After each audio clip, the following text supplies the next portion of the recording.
اچھا قبلہ مفتی صاحب یہ فرمائیے گا کہ حالت احرام میں انہیلر کا استعمال، چونکہ اس میں اسمیل بھی ہوتی ہے تھوڑی بہت اور وہ سانس لینے میں جن کو تکلیف ہوتی ہے، کیا استعمال کیا جا سکتا ہے؟ فرمائیے گا. جی حالت احرام میں اس میں ایسی اسمیل نہیں ہوتی جس کو آپ خوشبو سے تعبیر کر سکیں. بہت زیادہ کوئی اسمیل خوشبو والی ہو تو اس کو حالت احرام میں یوز کیا جا سکتا ہے. حالت روزہ میں نہ کریں کیونکہ وہ لکوڈ دوا ہوتی ہے، وہ اندر جائے گی تو روزہ فاسد ہو جائے گا. ٹھیک، ہمارے ساتھ کالر ہیں. السلام علیکم. تو تقسیم ہو جائے گا. ایک نے پوچھا تھا کہ بعض اوقات بہت کم ٹائم رہ جاتا ہے سحری میں تو ہم آخر میں پیسٹ کرتے ہیں اور اس کے بعد پھر وہ ذائقہ منہ میں رہ جاتا ہے اور روزہ بند ہو جاتا ہے، تو اس کا کیا حکم ہے؟ دیکھیں، ایک ہوتی ہے اصل شے، ایک ہوتا ہے اس کا ذائقہ یا خوشبو. ہاں. ذائقہ اور خوشبو وصف کہلاتا ہے. اچھا. اور جو اصل شے ہوتی ہے وہ ہے ذات اندر جائے گی تو روزہ فاسد ہوگا، وصف باقی رہے گا تو فرق نہیں پڑے گا. تو خوشبو وغیرہ آنے سے کوئی فرق نہیں رہتا. ایک بہن نے پوچھا تھا کہ مدرسے میں ہم جو یہ پیسے وغیرہ دیتے ہیں تو اس میں کون سی اچھی نیت کریں کہ ثواب زیادہ سے زیادہ ہو؟ دیکھیں، اس میں 4 چیزیں ہوتی ہیں. آپ کی اچھی نیت کہ چلیں طلبہ پڑھیں گے، آسانی ملے گی، دین کو تقویت ترقی ہوگی، یہ بھی ہو، اور استعمال کرنے والے بھی اچھے ہوں. تو یہ زبردست چیز ہے. بعض اوقات نیت اچھی ہوتی ہے، وہ لوگ ٹھیک نہیں ہوتے. بعض اوقات وہ لوگ ٹھیک ہوتے ہیں، نیت سے نہیں ہوتی. بعض اوقات دونوں ہی بیڑا غرق ہوتا ہے.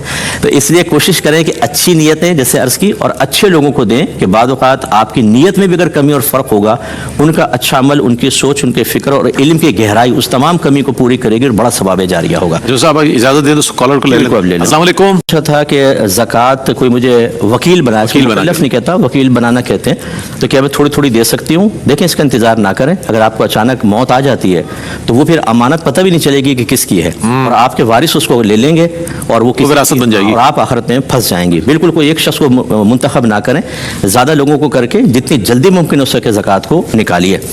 اور اس میں ضرور دوسری چیز جو میں نے پہلے بھی عرض کی تھی کہ ضروری ہے کہ آپ کو زکوٰۃ کے تمام مسائل آتے ہوں. اگر آپ نے غلط زکوٰۃ ادا کی تو نیکی نہیں ملے گی، بلکہ آپ پہ وبال آخرت ہے. ان کی زکوٰۃ ادا نہیں ہوگی اور آپ غلط معاملات کر کے خود آخرت میں پھنسیں گی. اس لیے پہلے اپنے آپ سے آئینے میں کھڑے ہو کے کوشچن کریں کہ کیا زکوٰۃ کے وکیل بننے کے اور زکوٰۃ کی درست ادائیگی اور اس میں نیت کے مسائل آپ کو آتے ہیں کہ نہیں.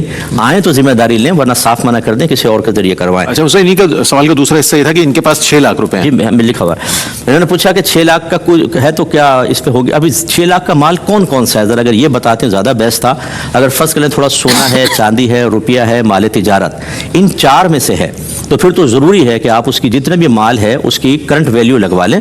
اور یہ یقیناً 6.5 لاکھ بتا رہے ہیں تو 4.5 یہ 52.5 تولہ چاندی سے زیادہ ہی بن رہی ہے، تو اس پہ زکوٰۃ ہوگی. ٹھیک ہے نا. 4 قسم کے مال دیکھیے گا: سونا، چاندی، روپیہ اور مال تجارت. روپے میں کیش بھی آ جائے گا اور اس کے علاوہ پرائز بانڈ، سیونگ سرٹیفکیٹس آئیں گے. کرپٹو کرنسی اگر لی ہوئی ہے تو وہ بھی اس کے اندر آئے گی. پرائز بانڈ سب یہ کیش کے اندر آتا ہے. اس طرح آپ نے اگر BC بھری ہوئی ہے، ابھی آپ کی نکلی نہیں تو وہ بھی اس میں کیش میں شامل ہوگا، وہ بھی کیش میں آتی ہے.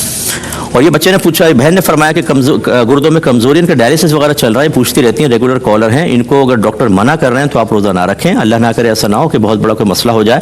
اور یہ پوچھ رہی ہیں کہ کمزوری بہت ہے تو کیا میں صرف سورہ اخلاص صورتوں میں پڑھ سکتی ہوں رکعتوں کے اندر؟ بالکل آپ پڑھ سکتی ہیں سب میں. الحمد کے بعد سورہ اخلاص پڑھ لیں، کوئی مسئلہ نہیں ہے، لیکن روزے رکھنے میں ذرا احتیاط کر لیں. یہ بچے نے پوچھا ہے کہ عشاء پڑھ کر سو گئے، جب وطر تہجد میں اٹھیں گے یعنی سحری میں اٹھیں گے تو تہجد پہلے یا وطر؟ ترتیب کچھ بھی کر سکتے ہیں، آپ بدل سکتے ہیں. پہلے بہتر ہے کہ آپ تہجد پڑھ لیں، اس کے بعد وطر پڑھ لیں، یہ زیادہ بیسٹ ہے. اور یہ بچے نے کہا کہ میں نے یہ کلمات کہہ دیے تھے کہ اگر میری اتنی سیلری ہوئی تو میں اللہ کے لیے میٹھا بنا کر کروں گا. تو یہ میٹھے کی تخصیص ضروری نہیں ہے، کھانا کھلانا ہوگا، وہ کسی بھی شکل میں آپ کھلا سکتے ہیں. ٹھیک ہے. 2 کالرز ہیں ہمارے، مزید کالر نہیں ہے ہمارے ساتھ. جی مفتی صاحب کیا کہیے؟ یہ شاید سجدے میں انہوں نے کیا فرمایا تھا؟ جوتا سامنے تھا. جی کہنا ہے اگر سجدہ کر رہے ہیں اور سامنے جوتیاں وغیرہ پڑی ہوتی ہیں نا، مسجد میں بھی ایسا ہو جاتا ہے، گھر میں بھی کبھی ایسا. اس سے کوئی نماز پہ فرق نہیں پڑتا. بہتر ہے کہ پہلے اگر دیکھ لیں تو ہٹا دیں کہ سجدے کے سامنے نہیں ہونی چاہیے، اور نگاہ بھی پڑتی رہتی ہے جوتوں پہ خامخواہ. لیکن فرض کر لیں اگر جان بوجھ کر بھی چھوڑ دیں یا نادانستہ طور پہ سامنے ہے تو نماز میں کوئی کراہت نہیں ہے. اور انہوں نے کہا کہ یہ 15,000 کا کام کوئی کروا رہا تھا، میں نے 10,000 میں کروا دیا تو کیا 5,000 رکھ سکتا ہوں کہ نہیں؟ یہ نہیں رکھ سکتے آپ، کیونکہ جب آپ کسی کا کام کرتے ہیں تو آپ ہیں وکیل یا آپ ہیں اجیر، یعنی اس کے نوکر ہیں آپ. فرض کر لیں وکیل تو بغیر اس کے کرتا ہے کام، اور اگر آپ اجیر ہیں کہ باقاعدہ آپ اس کے امپلائی بن کے کر رہے ہیں تو پھر آپ کو پہلے اجرت طے کرنی پڑے گی. اگر آپ طے نہیں کریں ویسے ہی رکھ لیں تو آپ نے اجرت ہی طے نہیں کی، اجارہ فاسد ہوگا. ہاں یہ ضرور ہے کہ جب اجرت طے نہ کریں اور آپ باقاعدہ کام کر رہے ہیں اور سامنے والے کو پتہ ہے کہ مجھے اجرت دینی ہے